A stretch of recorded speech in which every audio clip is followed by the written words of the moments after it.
Hey, hello, hello. Hey, if you think that you don't need to learn how to move your body when you have a baby because you're planning on getting an epidural, think again and keep watching. Hey guys, I am Mandy. I am the birth nurse and I am live today. So thank you so much for joining me. Oh, I'm so glad you guys are already here. So let me know in the live comments where you are coming from and where you're watching from. I am the birth nurse. If you are new here, where have you been? I'm so glad you found us because I'm here for you and I know you. Well, I think you're probably busy. Are you busy? And you want to feel confident when you have your baby because you trust me that having a confident childbirth means you can transition to being a more confident parent? Trust me, it's true. That's why I'm here. I help busy people birth boldly. So, welcome. I believe our bodies are powerful, and with the right support, we are unstoppable. If you agree or you just want more stuff like this, I'm here every week, sometimes live. Consider subscribing and join us. All right, today I am so excited for a patient story. I am telling a story today, and I also have a pelvic epiphany. So, after the story is the pelvic epiphany. Do not miss it. I have a pelvis right here. It's coming at you. It's borrowed. I am supposed to have it back to the person I borrowed it from 2 days ago. So I thought, oh my gosh, I still have it accidentally. I really actually tried to turn it in, but it didn't happen. So I'm going to show you my epiphany with a pelvis. So stay tuned for that. And there's going to be a little science. So I have all my notes up here. If you saw my Facebook post, you know why. So quickly, let me get you into this story. This patient that I recently, look at my background. It is sad today. Recently, I helped care for a young mother. I love taking care of the ends of the spectrum and ages and like experiences. So, she was not my patient. She was young. She wanted a vaginal birth. This was her first baby, and she had a natural labor. So, she had no interventions to get labor started, to keep labor going. She did not have any pain medication on board, and she didn't want any. So that is the making of a fast labor. Like, I do believe we all should have had our babies when we were 15 and 16 because I think our bodies work so well at that age for having babies. And this, oh, P.S., this is not medical advice and it is not for like, it is not, these are not blanket statements. These are just my experience statements. And um, as a labor and delivery nurse and childbirth educator from 11 years of experience helping thousands of people and parents and families have babies, go through the perinatal process, become parents. So, yes, this is not true for everyone, but a lot of young mothers have very quick labors a lot of times, especially if we don't like mess with them. Okay, so she had the foundation for a fast labor. What she wanted was a vaginal birth. She just wanted to get her baby out. She was hurting and she didn't want to move. So there was an issue, a huge issue, because the baby wasn't coming out and she didn't want to move. She was also unsure of the sensations that she was feeling in her body. So she was having to get up a lot and go to the bathroom a lot. She was talking to her nurse about pooping and having to pee and feeling all of these urges and being unable to go to the bathroom like she thought she needed to and wanted to. So I think she was unsure. She wasn't like really trusting what was going on. And um, multiple nurses, multiple nurses were in her room helping her. So um, her nurse was like, "Oh, I want to help her. I know she's close to having her baby. She's like 8 centimeters. She's feeling so much pain. She's feeling so much pressure. She's crying." And she didn't know. Tried everything and then was like, how do I help her? How do I help her get this baby out? How do I help her meet her goals? And this patient had female support, family members that were very loving and that stayed with her. So that was awesome. And she had a nurse who is passionate about her job and her care. And this patient would not move. She would not move and her baby would not come out. So not only is she at risk for a longer labor because she's not moving and her cervix is not dilating, she's at risk for having more pain. So she wants to have her baby, she wants to stop the pain, but she won't move and she can't get her baby out. So now she's having more pain. She is at risk the longer she stays in one dilatation. And you all know I work at a hospital. So you have doctors and residents and teams of people that are helping her, and they're her medical team. And they are monitoring her very closely because that's what they do. And so they're examining her cervix because she's trying to push and she's feeling very pushy and she's desperate to be done. And she's at risk for getting as 10 centimeters early. So a lot of times if I kind of like know someone could maybe be 10 centimeters, but they're not feeling pressure, they don't want to push, they're sleeping or, whatever. It's not necessary to know exactly the moment they become 10 centimeters because unless you're going to change the plan of care, it could just give you more information that's confusing or make people like get really, really excited for no reason because the baby's not actually coming out right this second.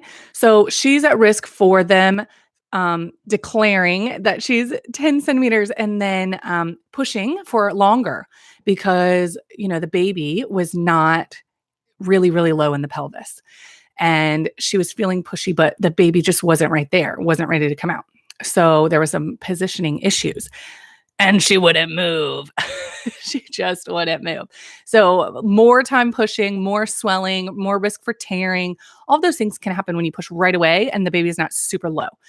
Sometimes the babies fly out, but sometimes they don't. And instead of, and the bad thing would be if she stayed in that one position, mostly on her back and started pushing, it's not going to do a whole lot because she won't move.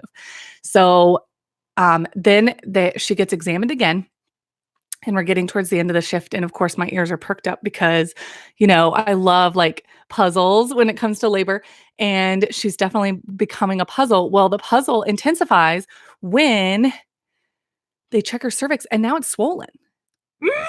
So now she's not only not changed, like her cervix is not opening, but it's swollen. So if there are nurses or doulas, midwives or OBs here watching, you know what that means. And it is not awesome. It's a little ominous for a lot of people.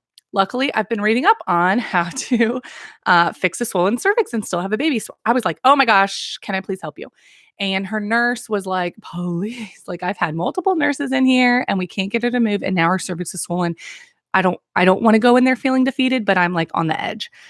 And I totally understand that. So I've totally been there. So I was like, okay, I don't have a patient. Let's do this. So now that her cervix is swollen, she is now at risk for getting checked more often. So they're going to want to make sure the swelling has gone away and the cervix is still changing, or she's at higher risk for a cesarean at this point. She's at risk, in my opinion, for like crushing her spirits. So being told that your cervix hasn't dilated can crush your spirits, and also crushing her belief in herself that she can do this, crushing her belief in her body, possibly feeling shame in front of her family members. I think her mom was in there with her and another family member. And she's in that age where that could definitely happen. Like she is young enough. She is young enough to still be parented and as she becomes a parent. So feeling that shame and that like I couldn't do it or, total disappointment in her plan and her goals. So there's like so much at stake here for this little person, this little young person that I just want to scoop up and put in my pocket. So she's laying in bed, terrified. She won't move. She's hurting. What are we going to do? So her nurse and I go in, we try to like have an open mind and get really positive when we go in, but I'm a stranger and I'm here like, hey, I want to help you. I want to be a guide to help you get your baby out. And she's like, just pull it out. Like she is so done. She's like, I've seen other nurses. I don't want you to tell me to move. I don't want to move. I am just gonna through my contractions. And that's exactly what she's doing, which is terrifying me because it's kind of like pushing on that swollen cervix. So her nurse and I try to just give space for that, like trust that's going on in the room with her and her family members, even though we're strangers. But we need to help her and be her support and her resources to stop pushing, rest to help that swollen cervix, help the cervix dilate another centimeter, help the baby come down. That kind of all goes along, and then push a baby out. So while she's very close, we have a lot to do, and our shift is about to end, and she is over it. So her mom and her aunt also play an important role in guiding her to, our bodies are powerful with the right support. We are unstoppable. She can still have a confident childbirth. And her support team still, I can see it, trusts birth. So they are creating and keeping that space for her that's like, this is okay. This is not scary. We are going to be with you. And so I love that. So I just use that and like put them right next to her because she knows them and loves them and trusts them more than me. So I am like guiding her family to guide her and encourage her to make choices that hopefully will help her rest, dilate, stop pushing, all the things. So, we are flexible. How do we do that? We are flexible. And I encourage her. Well, I negotiate. I negotiate a lot. I learned that from my parents very early. I negotiated for money for jobs that I would do around the house and get paid and buy things that I wanted. I negotiated on chores. What was that sound?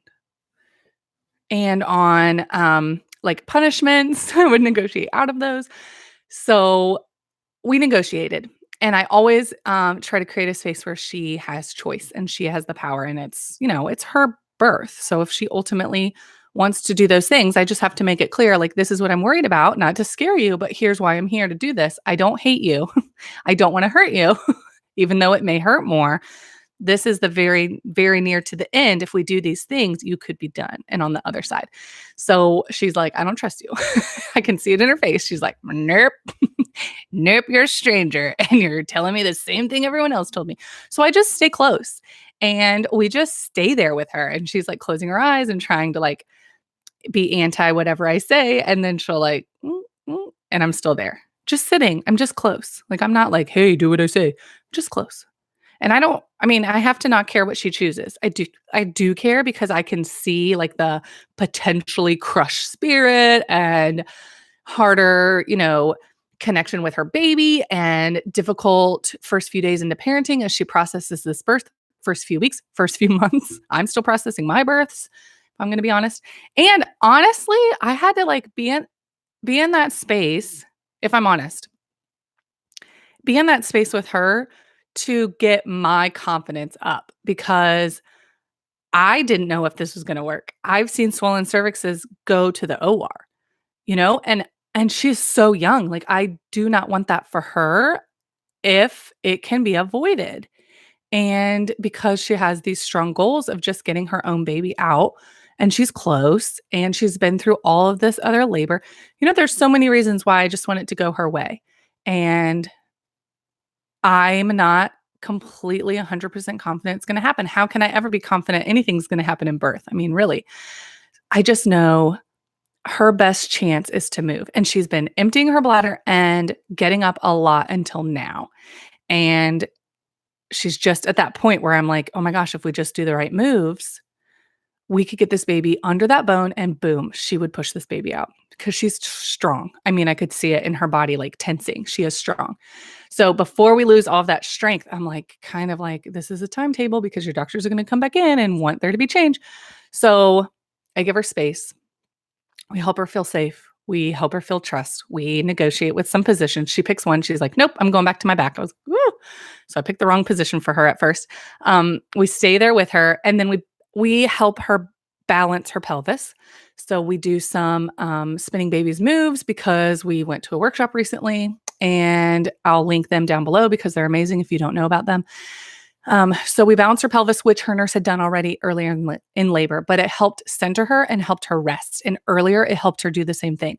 So even though she's 9, even though she's trying to push, even though she's had enough, we go back to what worked earlier and we balance her pelvis. And then we can leave her in a resting position, give her some other ideas, give her family some other ideas, and then talk to her new nurse, because now it's change of shift, about some other ideas and what she's done, and talk about some different movements. But she, with us, moved in 1, 2, 4, 5 different positions in the time that we were helping her, meet her goals. And she quietly and peacefully pushed her baby out less than an hour later. Baby girl. So amazing. Amazing. But that potentially could help her have a different relationship with the family members that were in her room, help her connect differently with them because they went through this experience together. It's going to help her connection with her baby differently, because a positive birth experience, it's known by studies to have an effect on your relationship with your baby postpartum and with yourself postpartum, with that experience, that whole processing of that experience. And she met a goal. She got through something really scary and really difficult. And with the right support and the right help, she did it. And that's huge. That's huge to learn as a young person. That's huge to learn as a new parent. That's huge to learn as her family, to see her do that and be like, oh my gosh, you're amazing. You just went through something huge and you met your goal. And it's something that she can go forward and teach her daughter. So you don't have to do everything by yourself. If you find people that you trust that can help you, they can help you meet your goals. You can ask for help, get support that you need, and meet your goals together. So I thought that was huge. It was huge for her. It was huge for her whole team. And it really speaks to movement, because she had the power, she had the contractions, she had the strength, she had the time, and she just wouldn't and couldn't move. And with the right positions, she did it. So my core belief that young people can have babies in a great way is still holds solid. And it was just gratifying to be reminded how important movement is.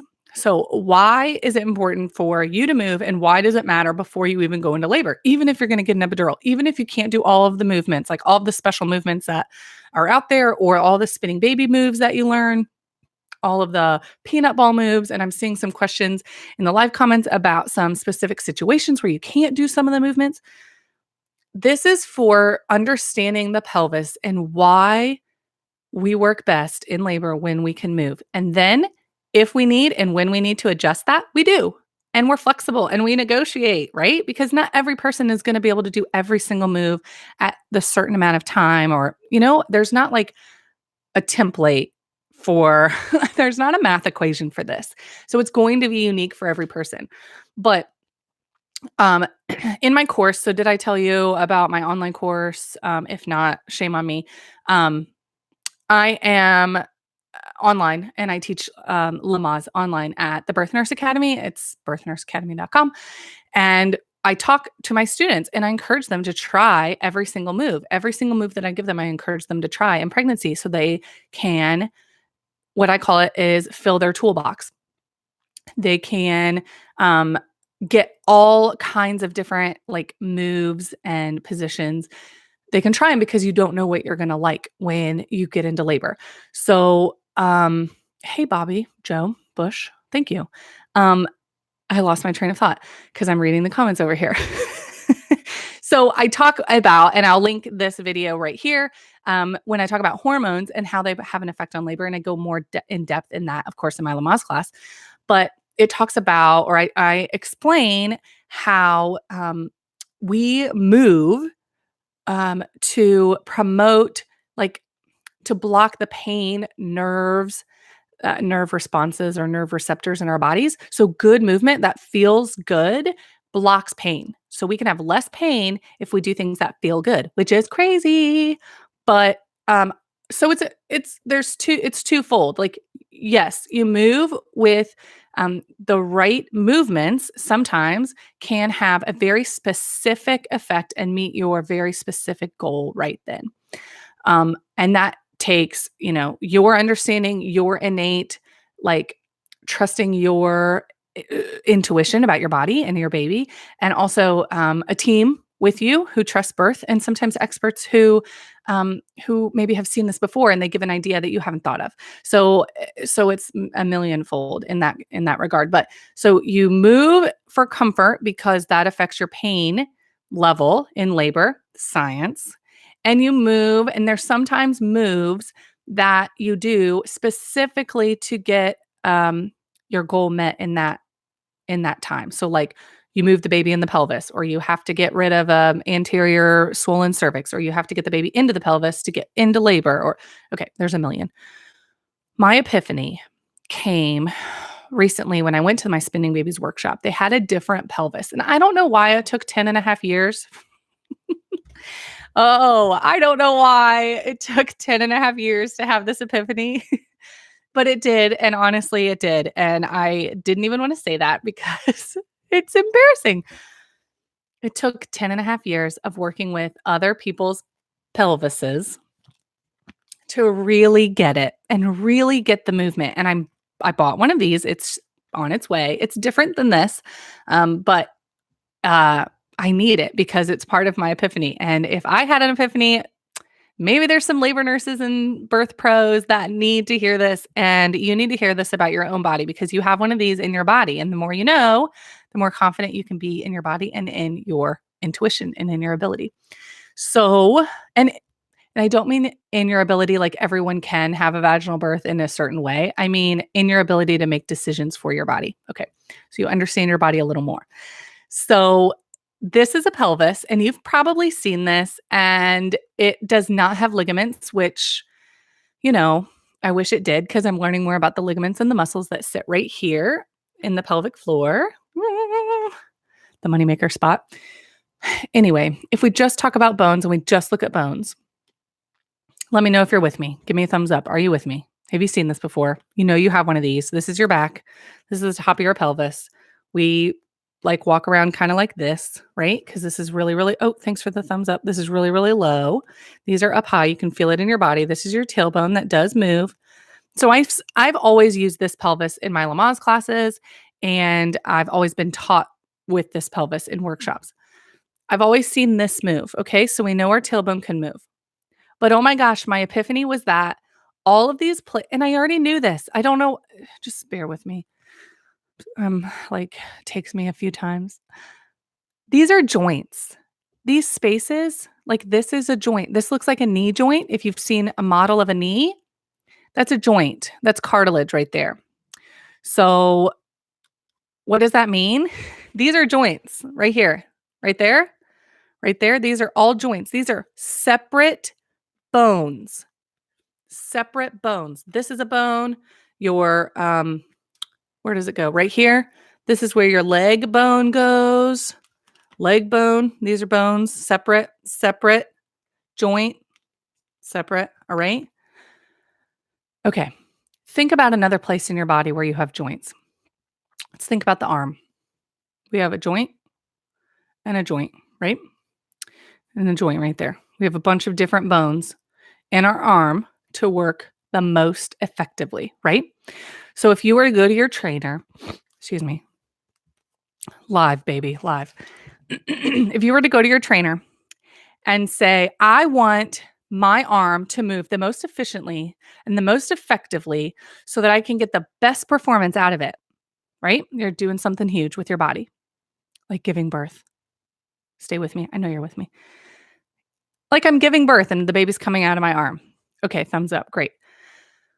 Your trainer would not say, okay, I'm going to need you to splint that arm and not move it. Keep it in one position. At night, just do this. In the morning, just do this. When you're sleeping, sleep like this. When you're working out, just do this, a lot of this. And then when it comes time to do your big physical event, do this. No. No, or will your trainer say, okay, you're going to take the individual places on your arm and you're going to strengthen them by moving them in a lot of different directions. She's not going to give you one bicep curl. She's going to give you 25 moves that you do in a sequential order or non-sequential, whatever the heck you want to do. She's going to give you a plan to make your arm strong based on those different components. Okay. The pelvis has different components and should be not dealt with, but it should be remembered that they have different components. Why is movement so this is getting exciting for me. Why is movement so important in labor? Because these different components can and do and need to move. Okay, that's why it was built like this. That's why it's not one solid piece like a femur bone.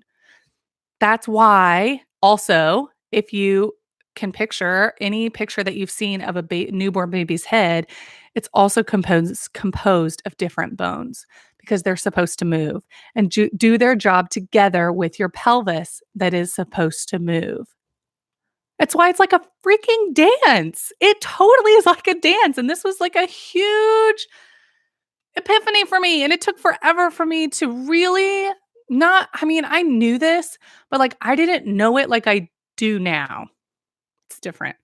So maybe I've just like learned too much that I like have to just share everything with you because it's all in there.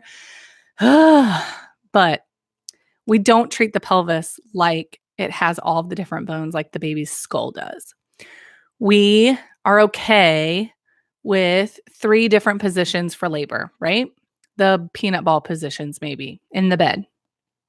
No, I'm your trainer and I'm going to guide you into 25 different positions to move the pelvis joints in all different ways. And you can start in pregnancy and should, because if these joints are stiff and these ligaments are pulling the joint in the way that you have been all pregnancy, they're not going to be as responsive in labor. Okay. And that is science also. So we just need to do things specifically in pregnancy and in labor. This is why moving helps, is because it's dancing with the baby to help the baby through, because these things, right, they don't move a ton. It's not like your arm, but they move a little bit and it's enough to help baby shimmy through. I always say the baby knows her route out. So giving her the space to figure that out and shimmy with your pelvis is how it's done. So we do different movements to keep those joints, moving and grooving. So that is why, yes, it is super important to learn some moves, get comfortable with some moves, and keep moving in labor. And a lot of times, what those moves are because they weren't what you were just doing. So there's something else.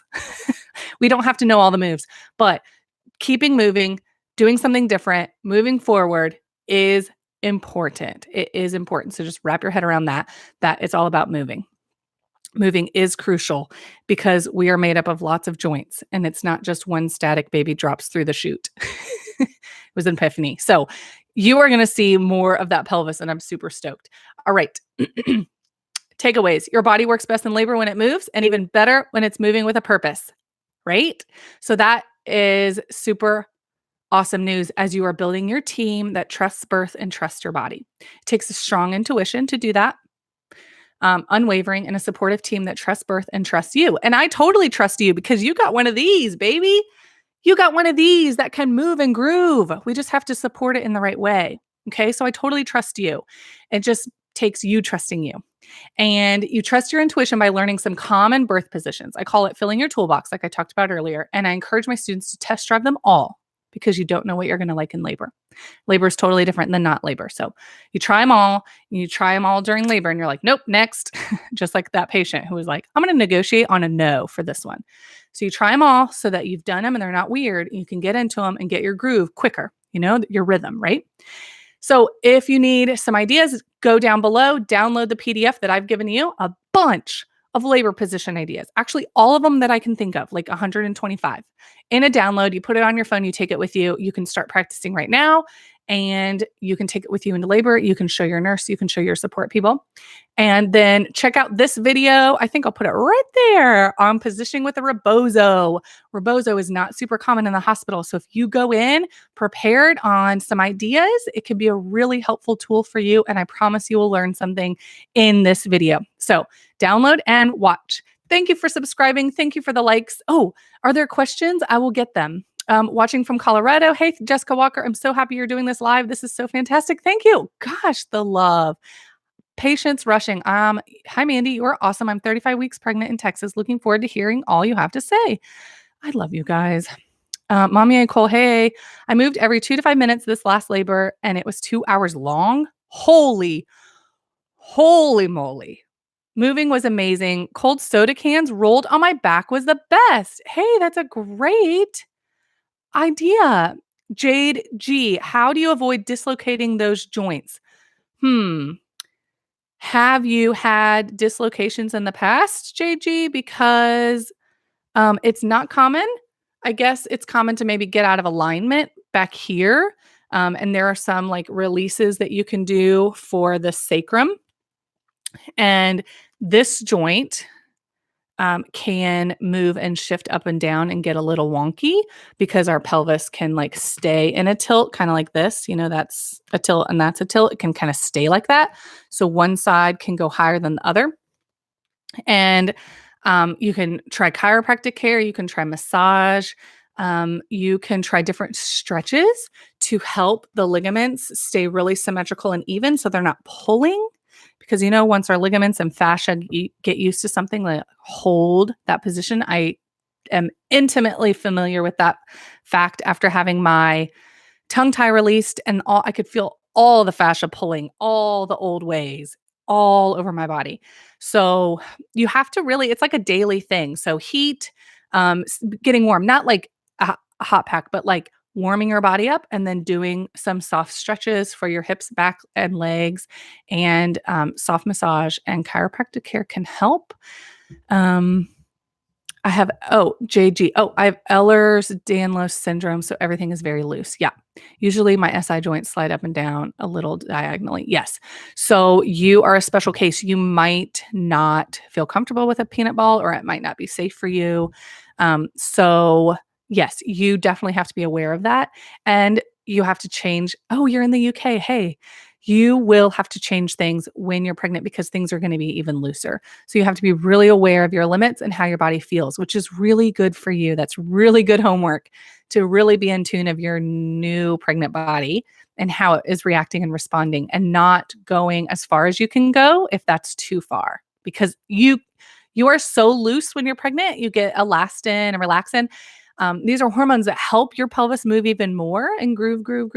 But they're loose for labor. So when you're stretching and you're doing exercises, they can be too loose. You can go too far. You can hurt yourself or pull things or getting too stretched. So you definitely have to be aware. I would seek out a prenatal, either physical therapist, massage therapist, chiropractor, craniosacral therapist, body worker that knows pregnant bodies, and you can work with them maybe one-on-one to make sure you're not going too far. And they're going to know that your muscles, your ligaments, and your pelvis really, really well. All right, I have another question and then we'll go. How Victoria hike? I'm sorry. How common is it? Oh, you're welcome, JG. How common is it to be given a walking epidural in a hospital? Is that something we have control over so we can still move a little without feeling everything? Victoria, this is an amazing question, and this is why I'm answering it, even though I'm well into half an hour of this video, which is long. But I'm glad you're still watching. And this question is awesome because I get it a lot. And I don't know the answer, but because I only work in one hospital. I've actually only worked on labor and delivery in this one hospital. I've worked in other hospitals, but walking epidural, I don't know how common it is. So you find that out by touring your hospital or all the hospitals in your area and asking them. You can even call and ask to speak to a labor nurse at that hospital and ask them directly if you aren't ready to go on a tour of every place and ask them. That is probably also unique to the anesthesiologist and unique to the person. Um, I've never seen a walking epidural, so I'll say that. I have seen a lot, and I say when someone gets an epidural, now be ready because we're still going to move in labor, but I'm going to encourage it and help you, and we're going to move you like a rotisserie chicken. We're going to roll you around in this bed all the time. So, like every 20 minutes, 30 minutes, if they're resting 45 minutes or an hour, they rest, they sleep, and then we keep moving. So you can still move and you should still move. You just can't do it out of the bed. There are other options for pain control that can help you out of the bed and help with gravity if you're still upright or you're sitting on a ball or a birth stool or the toilet or whatever. But with an epidural, I always say plan on being in the bed. So you'd have to ask your specific place about a walking epidural. It takes a lot of those contraction pains away, but maintains pressure so that you definitely feel what's going on. It's just a lot less. Awesome question. Yes, Jessica. Hey, Donna Watkins. I pushed my baby boy out 8 days ago. Get it? Moving throughout pregnancy and in labor made him come on down. I feel like you were instrumental in my VBAC. Oh my gosh. Okay, we got to go. I wasn't expecting that. All right. Thank you for joining me today. Thank you for your love. Donna, you put me over the edge with that one. Oh, thank you. Congratulations on your VBAC. All right. Keep moving. Keep grooving. Tell me your favorite labor position down below. Donna, what was your favorite that you kept going back to or that worked at the end? I want to know. Put your comments down below. Share with a pregnant friend. Don't forget to subscribe, and I'll see you next week. Bye. Ooh. Bye.